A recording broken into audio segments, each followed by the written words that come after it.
a relatively drama-free early signing day. And I'll tell you what I mean by that relatively as well. We'll go over who Ole Miss signed, and hey, you never can tell. Maybe if we're lucky, something will happen outside of signing day. This is the Locked On Ole Miss podcast. You are Locked On Ole Miss, your daily podcast on the Ole Miss Rebels, part of the Locked On Podcast Network, your team every day.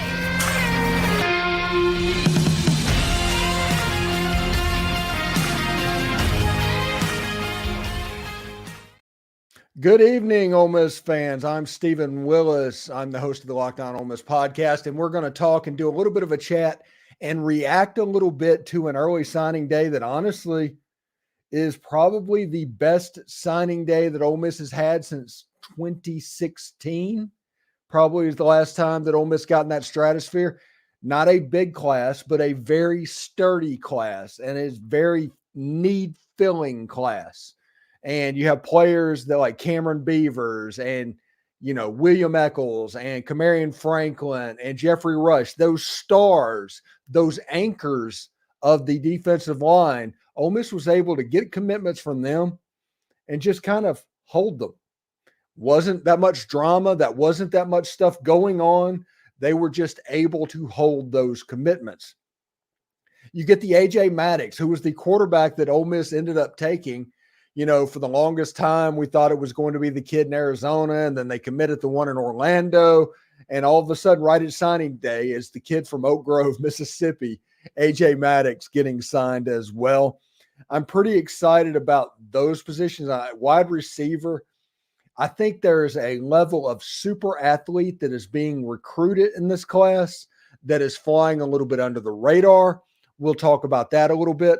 And the Jucos, I don't know if the Jucos get their normal feel, kind of what's going on. Anyway, in the chat, if you want to, please put the location that you are talking from, and we'll take your comments in a little bit. I'll let it fill up just a bit. But let's start with the Juco selections. You have Deion Smith, who is the only Juco that is not a mid-year. That's kind of important to realize. That's not a mid-year. That means that maybe he isn't as far along towards graduation as he should be. But if they signed him, that means there's a path to get where he needs to be. That makes sense. Deion Smith has a chance to be a really good football player. And when he steps on Ole Miss's campus, he immediately becomes one of the best wide receivers in the Southeastern Conference. But since he has to go back to school and he's not a mid-year, that kind of lets you realize what Juice Wells is all about as well. Marquise Willis, a great last name. I think he has a chance to be a star just on his last name alone. But played at Kahoma, kind of a lower tier throwing program. He was a playmaker. He's a guy that might show up at during the season next season and show out to the point where we're like, man, who's this dude? But I'd definitely pay attention to Marquise Willis. Nareel White, we'll talk about Nareel in just a second because I do have some thoughts about him. Nothing negative or anything like that.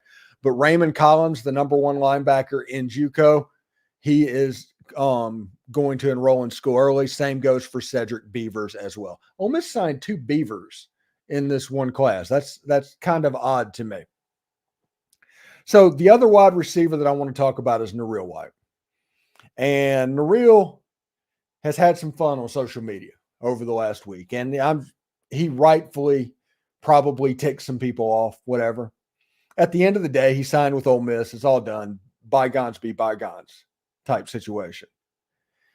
But I don't know where the drama came from with Nareel White. Nareel White did his thing on social media 2 or 3 days ago and it stopped.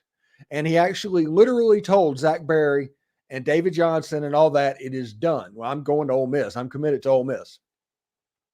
And they reported that he was committed to Ole Miss.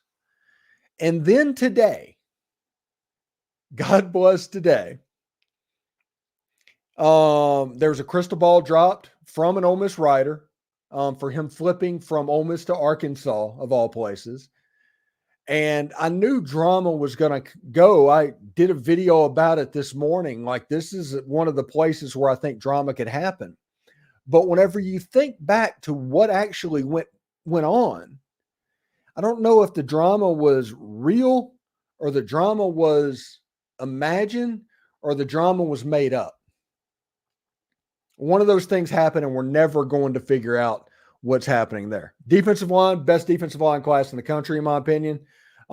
These wide receivers are going to be very good as well. Super athletes. Nareel White is a super athlete. He is a guy that Elijah Moore like. Super athlete. Katraverick Banks from Louisiana. He's a small school player out of Louisiana. 6'3", super athlete. I think Anthony Robinson is a super athlete. Andy Jaffe is a super athlete. The back end of the Ole Miss defense got more athletic in today's signing class. I think everybody should keep an eye on what's going on with that. Probably 2 or 3 of these players are going to play next year. I don't know which 3 they're going to be, but usually 3 or 4, 2 or 3 end up seeing the field in a particular year, and it should be interesting. Cam Clark, by the way, I keep forgetting about Cam Clark on the defensive line. He made it all the way to the end of this class, and good for him. Even when Ole Miss was, I don't want to say processing, but they just realized that their signing class was going to go up, up, up, and they started to make room for them. Cam Clark didn't get moved. But William Echoles, Kamarion Franklin, Jeffrey Rush, and Cameron Beavers, those are the highlights of this class, obviously with Deion Smith, the number 1 player in all of Juco. Really, really good football players. Like I said, I told you about A.J. Maddox. Shamar Darden, by the way, I'll talk about him real quick. Shamar Darden is the person in this class that has Mike Hilton potential. There's a lot of Mike Hilton in the way he plays football. I'm not saying he's going to be Mike Hilton. I'm just saying that that's on his, his timeline potentially. Whichever one he's going to take, that one is on his timeline. Jude Foster, Kavion Broussard, 2 Louisiana offensive linemen. John Wayne Oliver from CPA. That's 3 offensive linemen they took as well. 2 Juco wide receivers, 1 high school wide receiver. Oh, Dylan Hipp, the tight end from Arizona. That is a big pickup as well. I like this class. This is a balanced, good football class. And with the transfer portal adding to it, it is really going to take off.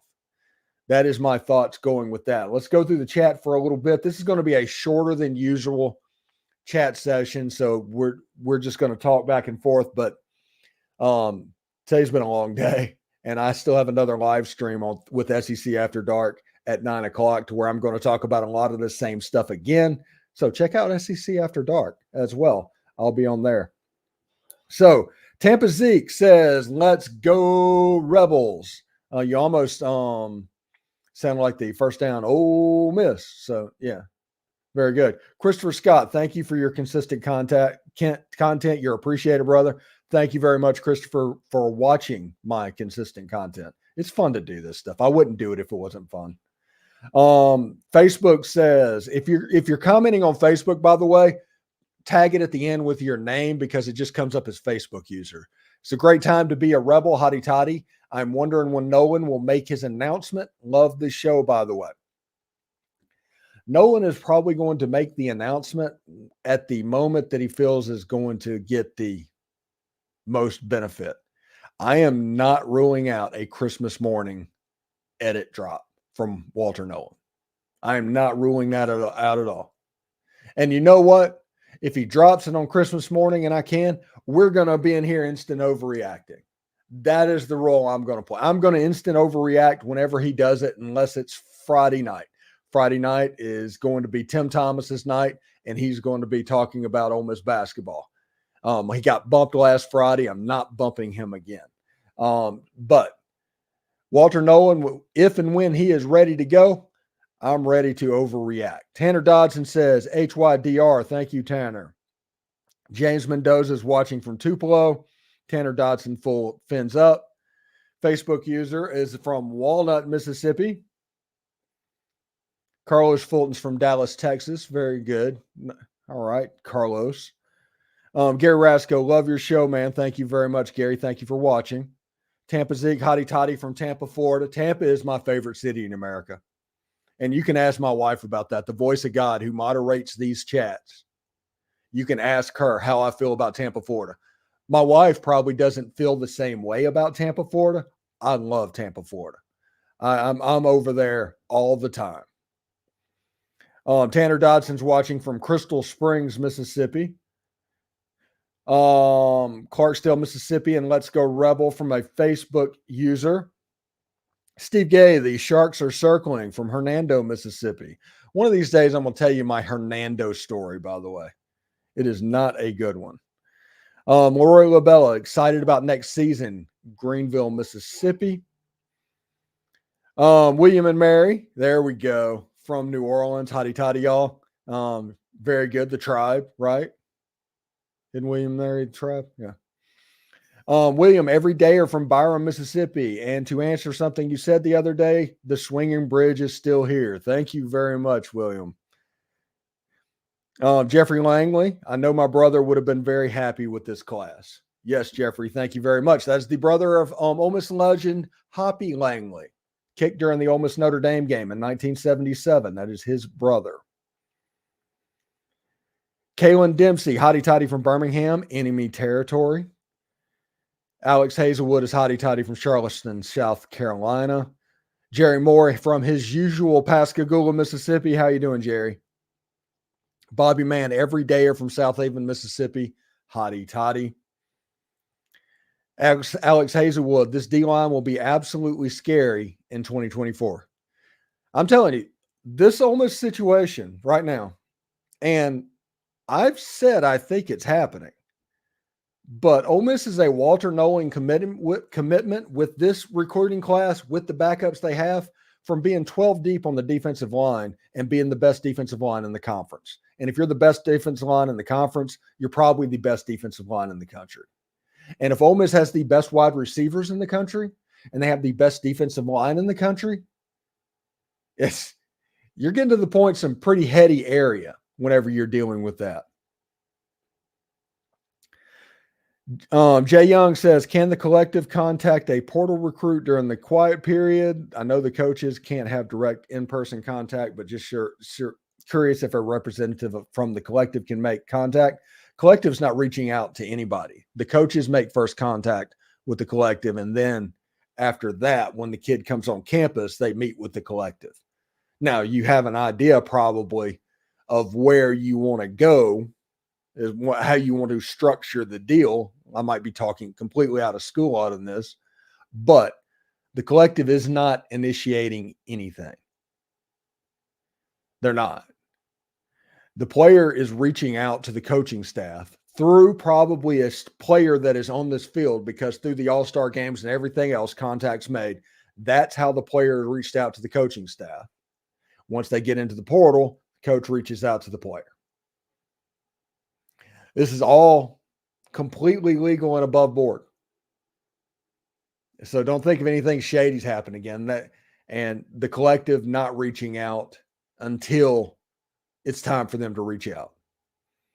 Usually, I think on Walter Nolan's visit, like we had an idea, or Walter had an idea of what the number would be, but I don't think he sat down with the collective, like really sat down with the collective until the last day of his visit.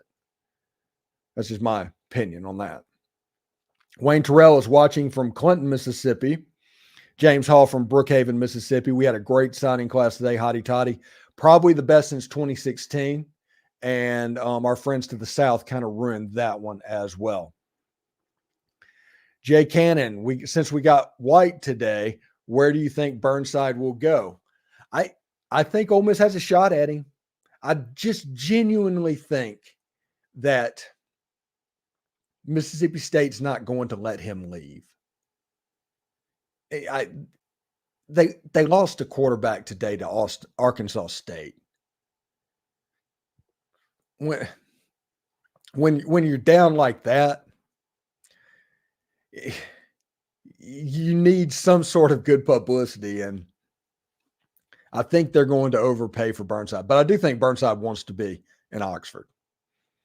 Mike Vandergriff says, great day to be a Rebel. Thank you, Mike. Happy holidays, buddy. Shane Lucky, 09. I am an Ole Miss Rebel. Woo! All right. David Gibson, great day. Hotty toddy, retire 49. I think everybody with the last name Willis should have their number retired at Ole Miss. I think that should be a standing order. What are your genuine thoughts on Stampa? I'm hearing the parents are pushing for State. I don't think State's going to allow him to go anywhere but State. This is my genuine thoughts, and this is opinion. It's educated opinion, but it's opinion. Mississippi State cannot risk him being A.J. Brown. I'm not saying he is A.J. Brown. I'm saying they can't risk him being A.J. Brown. And that is what Mississippi State is bidding on in this situation. They're banking on happening. Because if Stampa went to Ole Miss and became an elite wide receiver, they would never live it down. Not once would they live it down. So that right there is going to make them honestly negotiate from a position of weakness. This is good for Stampa Burnside, but you have a chance to be a hometown hero and do all of that stuff as well. I mean, it just kind of is what it is. I do think Burnside wants to be at Ole Miss. I think everybody in State wants, if they just picked a school based off what they wanted, like 9 out of 10 of them would choose Ole Miss just because of where Ole Miss sits in the pecking order as it is right now.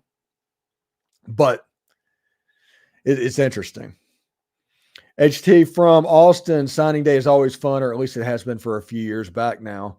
I go back to Steve Sloan days. Steve Sloan's last game was my first. So technically I go back to Steve Sloan days as well. It's like 3 days on the job, but I go back that far. Jacob Holloway, Christmas morning would be amazing. Not for media members that are covering this. I do not care. I'm going to be here with bells on, probably with a Santa hat, doing a show. And I think Christmas morning would be absolutely amazing, but you would have a whole bunch of people that's just kind of moping and crying a little bit on that one. Who are your 3 impact freshman players? Who are their Ole Miss comps? Okay, let me look at the list right now. I think Kamarion Franklin. I think that his comp is probably Robert Kimdishi would be his comp. William Echoles, which has a little bit of Parade Jerry in him. Like I said, I don't know if they'll hit that, but that would kind of be the comp player defensive, because I think defensive line is where he's going to end up. And I think that Deion Smith and his comp is Laquan. I mean, he's a super athlete playing wide receiver. But Deion Smith needs to do what's necessary to get into school in the summer and all of that stuff as well. I miss the Navy helmet, Navy jersey, and gray pants uniform combo at home every game. The Jungle Wiffle Ball League. That is low-key a fantastic jersey. At least you get it once a year right now as well. The Georgia Tech game, it just looked fantastic. Are we cashing our chips in the portal? I'm worried we depleted the stash. They're going all in this year. The stash is going to be gone after this year. Now it's going to be replenished. We're going to find a way to do that, but they are going to go all in for 2024. When you count in the schedule, the players coming back, everything is aligned for Ole Miss to make a run in this portal cycle. So that's what I think there. Do we know the fan color for the Peach Bowl? It's a red game. Wear red. What a great day for the Rebs today. Fantastic. It's, like I said, it's the best recruiting class Ole Miss has had in 10 years almost. 2016 was the last one, and that one almost immediately got decimated because if everybody remembers, like 2 days before signing day is when Ole Miss got its notice of allegations. So it literally broke up the class almost instantly. It started fracturing as well. Winona, Mississippi, do you think we can beat Georgia next year? Yeah, I think we can.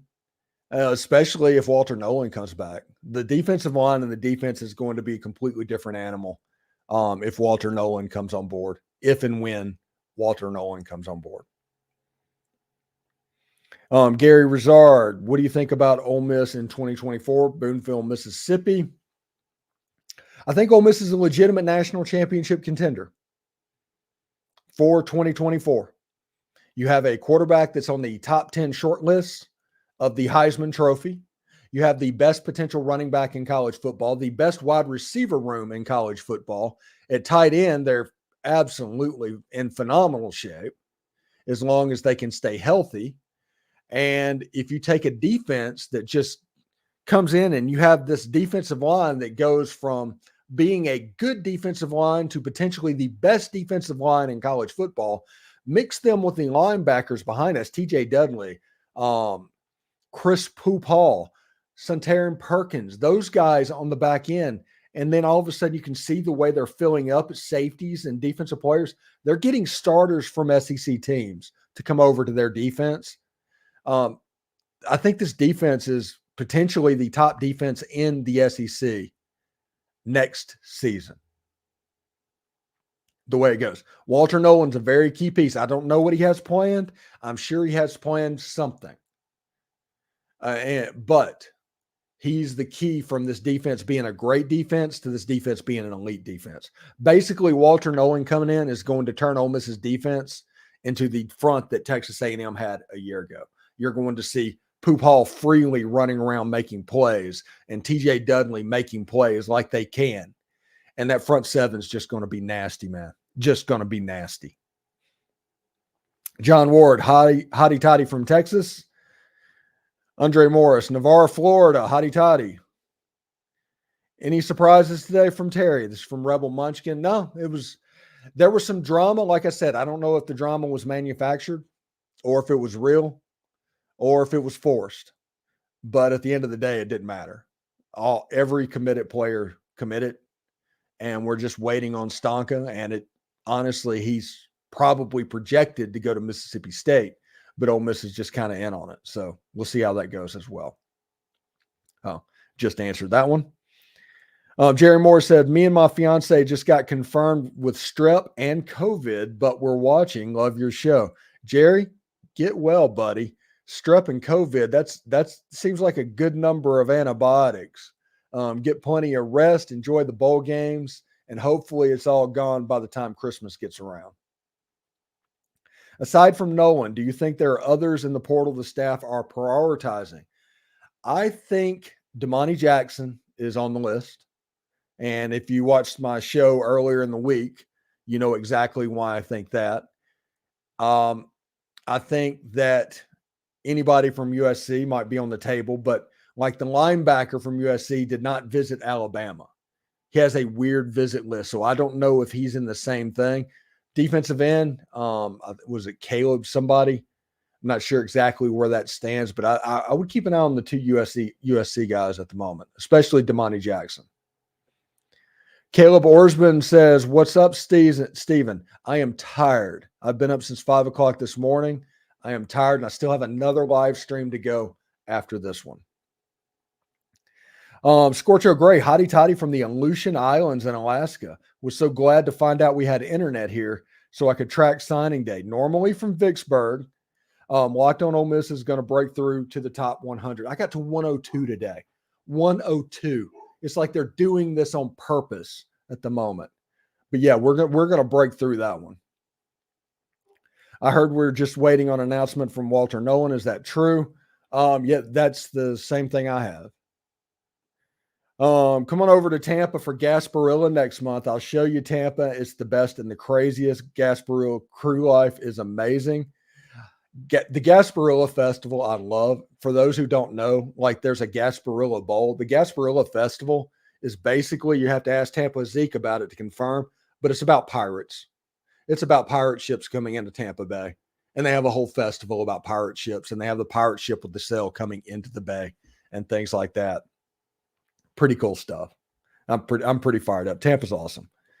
Quarterback, top 5. Running back, best in the nation. Wide receiver, best in the nation. Potential D-line, best in the nation. Linebackers, best in the SEC. DBs, top tier SEC. That's what we're looking forward to. Yeah, it's absolutely amazing, the talent that has been constructed by Lane Kiffin. Absolutely amazing. And I don't think people realize how deep the defensive line is going to be next year. I don't think people realize that. Because you still have, I think, Jamarius Moore, I think his name, the defensive lineman from Moss Point. He was developing last year too. He's going to get some playing time too. He went in and mop-up time a couple of times and just became a force. So we'll see what happens there. Kenneth Ford, HYDR, what a day from Germantown, Tennessee. Merry Christmas to you and yours. Merry Christmas to you. James McDonald, wish I could attend any home game. Never got to experience it live. It's fun. It's fun. And if you go to the LSU game, that was the last one I went to.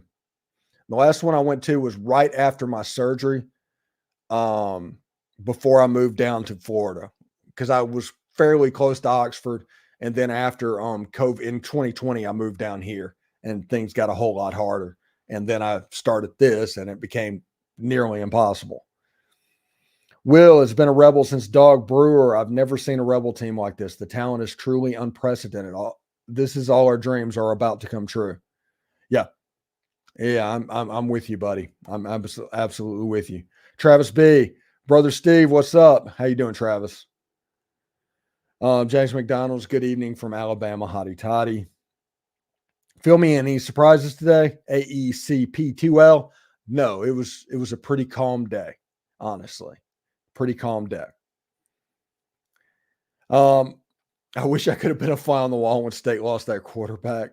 Yeah, that notification, it just popped up from ESPN that Mississippi State lost a quarterback to Arkansas State. And I was like, oh my goodness. And I get that. Okay. I get that he was probably told to look around because that's the way it works. People from Mississippi State do not pick Arkansas State over Mississippi State. That doesn't happen. You're taking NIL money as a potential, even if you're not getting any, to going over to a place that you're not going to get any ever. But my goodness, that is a horrible notification. Kalen Dempsey, my uncle is Wesley Walls, and he's pumped from this season. Wesley Walls was a heck of a tight end and defensive end. The 1988 Alabama game, I think Wesley Walls went both ways in that game. And I don't know if he was player of the week, offense and defense, but he completely balled out playing both ways. So, yeah, Wesley Walls. I'm a huge fan. The Carolina Panthers had Ole Miss tight ends for like 18, 20 years. It was weird. David Holly said, EVD every day or from Madison, Mississippi, January 23rd, Lakeland, Brass Tap, 5 o'clock. No excuses. Remind me. My memory is terrible. Okay. Remind me. Stay on me. Because I definitely want to do it. So yes, if anybody else is in the Lakeland, Florida area, give me a call. We'll go get a beer. And Wicked Bruce says, I don't think State lost that quarterback, but the real story is worse. He was committed since March. New coach comes in, gets a higher rated recruit to commit and pulls his offer. Just offer for him. Yeah, that's probably the reason it got formatted the way it did. It was a revenge from the kid. Ole Miss is the new D-line U. Well, settle down. We have 1 year of D-line U. We need to put 2 together. Travis B, hang around and catch SEC After Dark tonight, y'all. 8 to 9. Yeah, thank you. Yeah. 8 Central, 9 Eastern. It's on the SEC After Dark YouTube channel. I'll be on there with the Locked On Vandy host, Corey Burton, a Tennessee fan, Jeb Beecham, and Jake Thomas from Tide Talk Live. So just 3 SEC guys just kind of shooting it a little bit. We'll probably talk a little Walter Nolan too, as that. James McDonald, 2 years in the making, this portal class.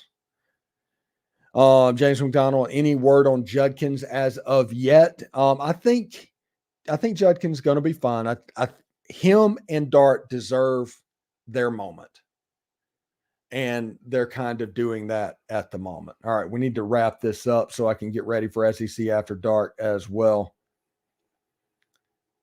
Bobby Patrick, so the next step. Defense is looking great. Offense is cooking. Any thoughts about positions we still need to fill? Offensive line. not to start. You're not looking necessarily for starters, but you're looking for people that can contribute. You need to find people at the same level that you have. You just need more bodies at that level. Wesley Walls was there when I was at Ole Miss in the 80s. Hell of a player, legend. Mississippi State fans are salty AF on Twitter. Yes, they are. They are not handling this well right now. I'll try to make that brass tap meetup too. Keep us updated. There we go. Let's do a meetup, David, and just remember that. And whenever we do live streams, because they're going to keep coming even after that, so we'll just meet up and just keep reminding me. My memory is terrible. Remember, I had multiple brain surgeries. Memory is not what it needs to be. Needs to get some Locked On Ole Miss swag. They don't sell any. That's the craziest thing. I had made this myself, and I'm not allowed to sell it. Who are the early names to watch in Mississippi high school recruiting for 2025? McKylan Deere and Caleb Cunningham are probably the two names at the top. And we'll close it out with this one from Tanner Dodson. State is poo. Anyway, so we're going to wrap it up right there at 9 o'clock Eastern, 8 o'clock Central, SEC After Dark on the SEC After Dark YouTube channel, and we will catch you then. This has always been a lot of fun. I enjoy doing live streams. Thank you for tuning in very much, and we will talk to you later. Take care. Hotty toddy.